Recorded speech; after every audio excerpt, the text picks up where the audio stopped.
Et si ça, c'était bien nul?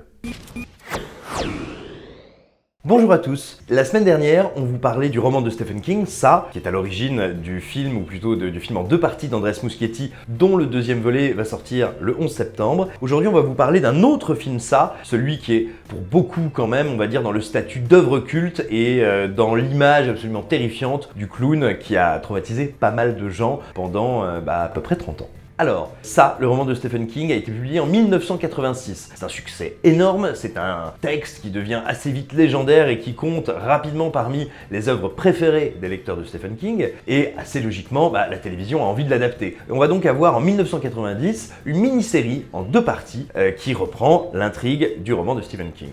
Il faut bien savoir que même si nous, en France, pour beaucoup, ça a été perçu comme un long métrage, comme un film classique, en réalité c'est un téléfilm, c'est une mini-série, mais qui est sorti chez nous en général directement en VHS, et dans un format qui laissait penser qu'il s'agissait d'un long film de 3 heures. C'est pas exactement le cas. Alors, pour retracer un petit peu son histoire, il faut bien voir que chez plein de gens, certains plus jeunes, d'autres plus âgés que moi, ça a vraiment été un film culte parce que c'est un film qu'on découvrait en général planqué dans la filmothèque de nos parents, ou alors c'était les grands frères, les grandes sœurs qui l'avaient et qui nous le filaient, voire le babysitter un peu irresponsable qui le mettait le soir. Et le résultat, c'est qu'on a été, je pense, littéralement des millions à être traumatisés par l'image de ce clown tapi dans un égout. C'est un film qu'on était souvent un peu trop jeune pour voir, c'était assez étrange, et ça fait partie, avec plein d'autres films fantastiques, de ces œuvres qui ont marqué un peu la culture, on va dire, la culture VHS, la culture des vidéoclubs, et il y a comme ça plusieurs générations d'enfants et d'ados qui se sont passés en boucle et qui ont, on va dire, vraiment fondé leur imaginaire, formé un peu leur rapport au frisson au cinéma avec ce film. Donc il est très important, et puis il faut aussi bien voir que, évidemment, comme on l'a déjà dit, le texte de King a été un énorme succès, et l'année de sa sortie, le plus gros best-seller aux États-Unis, le livre le plus vendu,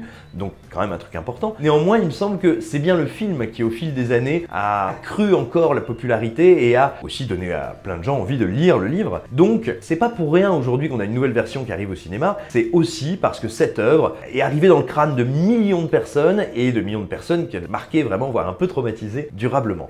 Mais bon, le temps a passé, et aujourd'hui, il est question un peu de se demander qu'est-ce que c'est ce film qu'on a vu môme, et qu'est-ce qu'il vaut. Et là, c'est un peu terrible parce qu'en fait, il se trouve que, oui, Ça, il est revenu, c'est son titre français, et quand même un truc très surestimé. Alors, tout n'est pas jeté dans le film, loin de là, et je suis pas là pour piétiner totalement nos souvenirs d'enfance, mais quand même, c'est d'ailleurs pas pour rien que la nouvelle version réalisée par Andrés Muschietti a eu un tel succès et qu'elle est autant appréciée, c'est parce qu'elle est quand même très supérieure en qualité. Je m'explique. Déjà, pour commencer, c'est un téléfilm. Alors, pas mal d'être un téléfilm, mais on est en 1990, à une époque où, tout simplement, ce type de production ne bénéficie pas des mêmes moyens, pas non plus de la même liberté de ton, et n'a pas la possibilité d'utiliser autant de la violence graphique. Or, et on l'a déjà dit, l'horreur chez Stephen King, c'est quelque chose qui surgit au milieu de l'image, c'est quelque chose qui attrape le lecteur ou le spectateur à la gorge, et du coup c'est très compliqué de faire ça quand on n'a pas les sioux, ou quand on n'a pas la liberté de ton et la possibilité de faire un truc violent. Et ça se ressent énormément dans le film. C'est-à-dire que déjà tout ce qui est thème polémique, ça passe à la trappe. La mythologie complexe, à base de tortues, ceux qui ont lu le bouquin me comprendront, à base d'êtres cosmiques, elle est quand même largement dégagée. Tout ce qui est attrait au rapport de séduction et à la sexualité dans le groupe, c'est incroyablement aplati, c'est plus du tout ambigu, c'est plus du tout trouble, c'est plus du tout glissant comme terrain, c'est même totalement neutre. Donc ça c'est aussi extrêmement dommage. Et puis tout bêtement, on va dire les attaques et les meurtres d'enfants sont quand même très zen, piano, il n'y a pas beaucoup de violence graphique, on peut absolument pas dire que ce soit une œuvre gore. C'est très timoré et c'est vraiment dommage parce que la force de ça, c'est d'être un espèce de cauchemar total. Là, on est quand même sur un truc beaucoup plus mou. L'autre problème également, c'est que c'est réalisé par Tommy Lee Wallace, qui est un spécialiste à l'époque des téléfilms, des épisodes de séries télé, et qui est pas foncièrement inspiré. C'est plutôt quelqu'un qui a l'habitude de travailler avec de tout petits budgets et en gros d'emballer le plus simplement et le plus rapidement possible des récits pour lesquels il n'y a pas des moyens énormes. Et ça se sent parce que l'essentiel du film, c'est des dialogues entre les personnages. Et des dialogues très statiques. C'est ça le souci. Sa mise en scène est super rigide, voire vraiment molle, et il y a quand même beaucoup de moments où on s'emmerde ferme. Donc c'est à la revoyure aujourd'hui, c'est long quoi, surtout que le film a une durée un peu bâtarde parce qu'il doit faire 3 heures, 3h10, et 3h10 c'est à la fois très long quand on a un récit qui est très cadenassé, très statique, voire un peu paraplégique, mais en même temps c'est pas très long quand on doit adapter un livre qui, je crois, dans son premier format de publication faisait 1400 pages. C'est vraiment compliqué. Et ça donne une espèce d'atmosphère très bâtarde à l'ensemble, et ça fait que aussi c'est très ennuyeux. Le plus embêtant, c'est les scènes d'intérieur. Il n'y a pas beaucoup d'argent pour le design ou pour la photographie du film, et du coup on est dans un truc qui est lent, qui est mou, qui est extrêmement didactique. C'est bien plus les dialogues que la mise en en scène qui nous apprennent ce qui se passe. C'est lourd, c'est dur, quoi. Ça passe pas bien, c'est très indigeste. Et revoir le téléfilm aujourd'hui, c'est vraiment un peu une expérience de la douleur. Mais c'est aussi un truc intéressant, c'est qu'on réalise à quel point l'atmosphère distillée, notamment par Tim Curry, faisait que tout le reste passait, mais alors crème. Et justement, j'en arrive, pour moi, aux deux éléments très réussis, mais vraiment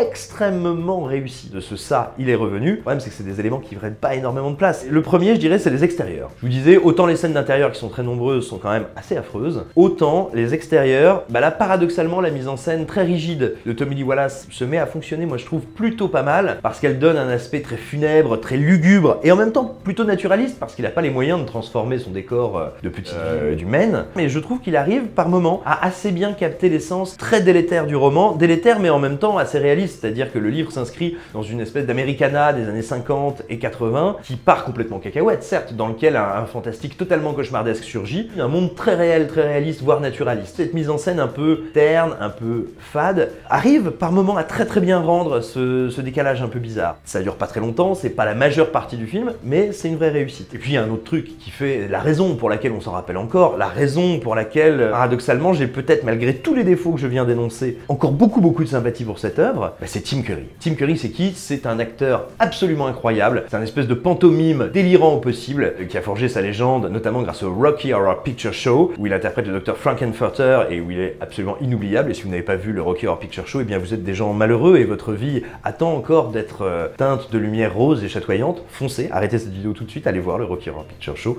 C'est lui aussi qui tient le rôle de l'entité démoniaque dans Legend, et il y est complètement ahurissant, il a un maquillage énorme et pourtant il est invraisemblablement expressif. Et d'ailleurs, sortant de l'expérience de Legend, il hésite à accepter le rôle de Pennywise, tout simplement parce qu'il se dit je vais encore avoir un maquillage impossible, ça va être compliqué, et il n'accepte qu'à la condition qu'on va pas le surcharger de maquillage. Et effectivement, ça n'a pas été nécessaire parce que sa performance est surréaliste, complètement folle. Et à mon sens, la très grande force de sa version de Grips ou le Clown, c'est que Grips ou le Clown est justement pas surchargé. En effet, il y a 2-3 séquences où il a des dents crochues, il y a quelques petits moments où son maquillage se fait un peu outrer, notamment quand il est attaqué par les gamins et qu'ils font, il y a cette image terrible de lui s'arrachant la peau de la joue. Mais à part ça, c'est un clown quasiment normal, avec un costume assez classique de clown, un maquillage certes rouge sang, mais très banal. Ce qui le rend, à mon sens, surpuissant iconographiquement, c'est qu'il le joue d'une manière très particulière. Il n'a pas une voix complètement délirante d'outre-tombe, du moins assez rarement, mais en fait il joue un clown franchement obscène. Sa version Pennywise, elle est très intimement dérangeante. C'est-à-dire que oui, il veut dévorer des enfants, mais on sent que dans cette dévoration, il y a quelque chose de charnel, il y a quelque chose de sensuel, il y a quelque chose de physique qui est extrêmement troublant et qui en fait une entité menaçante, mais à tous les niveaux. C'est pas juste un loup-garou qui vient vous bouffer. C'est une chose, c'est une créature qui va dévorer absolument jusqu'à la dernière parcelle de vous et qui aime vous dévorer et qui l'aime d'une manière qui est franchement obscène. Et ça,